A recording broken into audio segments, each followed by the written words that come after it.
What's up everyone? Welcome back again to my YouTube channel. So ngayon pag-usapan natin kung paano nga ba matupad o mangyari yung plano natin sa pagninegosyo. Bago tayo magsimula sa ating topic ngayon, kung bago ka lang sa aking YouTube channel ay please subscribe, click notification bell para update ka sa aking mga bagong vlog. At the same time, ma-reach po natin yung 100k subscriber at magkaroon kayong part at this channel. Pag na-reach po natin yung 100k subscriber, ay magpapag-giveaway po tayo. Sana bago matapos tong taon na to, ay ma-reach po natin yun. Alright, so let's go na sa ating topic. Kung makita nyo dun sa ating thumbnail, o kaya bago nyo po pinutin tong vlog na to, kasama ko dun yung kaibigan ko. Okay? Yan yung best friend ko na nagpaplano ako. Ito yung plano ko. Okay? Nasa iPad ko. Naka-detail yung plano ko sa negosyo. Kinuha ko siya, nag-lunch kami, para lang i-criticize. Ano yung suggestion mo dito, ganito ganyan. Which is hindi ko siya partner. Kasi ibang mundo siya eh. Okay, nasa siya, Bible student siya, magpapastor. Ako, negosyante ako. So, medyo hindi kami magtutugma sa goal. Pero, same pa rin naman yung possible na mangyari. Okay? So, sa akin, as my stand, ito stand ko lang ha, hindi ko sinasabing gayahin nyo. Sa akin kasi, nangyayari yung plano ko, okay, kapag hindi ko siya pinaplano.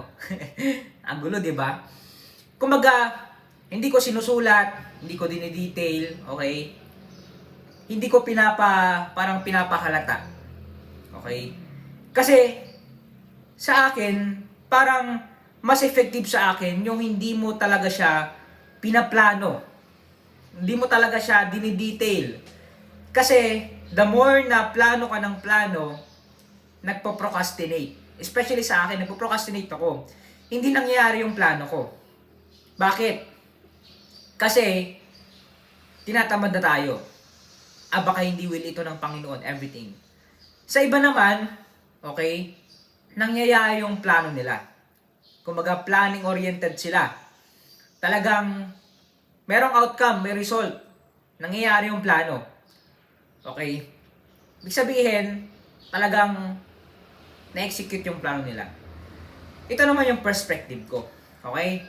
Sa iba, sinasabi nila na kaya hindi nangyayari yung plano kasi nga, sinasabi mo na agad. Binubulugan mo na. Okay naman, iba, sinasabi nila na hindi nangyayari yung plano mo kasi hindi will lang Panginoon. Which is correct naman yon. Pero sa akin, ang perspective ko naman, pwede kasing iba yung plano sa'yo ng Panginoon. Okay? Kasi sa atin naman, pag-execute natin yung isang bagay, nagpe-pray muna tayo bago natin simulan yung gusto nating gawin para sa plano natin. Okay? So, sa akin, ang perspective ko is parang iba yung hiyang. Di ba sa mga sabon, di ba may hiyang po kayo, may ininom kayo, puputi talaga kayo. Kung ako naman, parang pag yung inom ako, hindi ako puputi. Iba-iba. Iba-iba tayo ng sitwasyon. Sige, sabihin natin iba-iba tayo ng sitwasyon. Iba-iba tayo ng hiyang. So ngayon, ang Diyos parang gumagawa siya ng paraan, dinidiskartehan niya, okay, para mangyari yung plano niya para sa atin. Yun yung perspective ko. Kasi, kumaga sa akin, trinay ko na yung ganong atake. Like for example, magplano ka, isulat mo everything ganito ganyan. So, nangyayari yung iba. Sa akin naman, iba yung sa akin. Hindi ko siya sinusulat, hindi ko siya talaga pinaghahandaan ng mabuti. I mean, hindi naman sa parang pinaghahandaan. Kumbaga, hindi ko lang siya nilalatag. Okay? Bakit? Sa akin kasi, ang perspective ko, yung kaaway, marunong siya. Okay? Kaya pa nagpipray ako, hindi ako yung nagsasalita. Kasi naririnig niya eh. Okay? Kaya dinidiskartehan natin. Kumbaga, ang Diyos na yung bahala sa atin, ma-memorize natin yung plano natin, okay? Kasi kapag the more na detail ka, sinusulat mo, pinapakita mo sa iba, okay, pwedeng hindi mangyari. Yung kaaway, gumagawa siya. Kaya para sa akin, yung perspective ko, okay, na sa isip ko na lang, ipasa Diyos ko na lang. Kung will niya, mangyayari. Kung hindi, okay lang naman. Kumbaga, kung ito kalooban ng Panginoon, okay lang din. Kung hindi kalooban ng Panginoon, okay lang din. Kasi, only God knows. Pwedeng i-redirect tayo para sa ikakabuti natin, o kaya naman, para sa plano niya. Okay? Yun yung stand ko para sa akin. Okay? Kaya, hindi nyo ako maintindihan sa ngayon, pero time will come maintindihan nyo ako. Okay? Kasi, may time kasi na kailangan mong ibahin yung approach para maintindihan ng iba, o kaya naman, kung saan ka effective. Okay? Iba-iba kasi tayo ng dealing para sa Panginoon. Iba-iba tayo kung ano o saan tayo ilalagay ng Panginoon. Kaya dapat maging sensitive tayo. Kasi kung hindi tayo magiging sensitive doon sa leading ng Panginoon, mahirap. Okay? Kaya dapat lagi tayong mag-pray, lagi tayong makinig, mag-meditate, magbasa ng libro, magbasa ng Bible, para i-direct tayo sa tamang direction. Okay? Kung magkamali tayo, huwag natin sisiyan ang Panginoon. Okay? Meron siyang magandang plano para sa atin.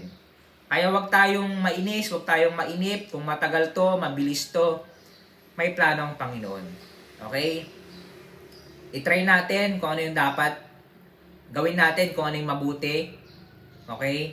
Kasi, kung ito ay tama, kung ito kalooban ng Panginoon, mangyayari. Hindi naman hayaan ng Panginoon na mangyari yung isang bagay na mapunta tayo sa alanganin. Okay? Kaya, una sa lahat, kailangan nating ipagkatiwala sa Panginoon. Anong mangyari bukas? Kasi hindi natin alam iba-iba tayo ng sitwasyon. Okay? Kaya kailangan natin ang Diyos sa buhay natin. Meron pala akong ginawang book para po sa inyo sa mga magsisimula pa lang sa negosyo, mga simula pa lang negosyo, mga bago pa lang, at yung mga may problema sa negosyo, pwedeng mabasa nyo po dito. Okay? Medyo may kamahalan nga lang, medyo mahal nga lang, pero dito nyo po malalaman kung bakit mahal itong libro na to. Okay?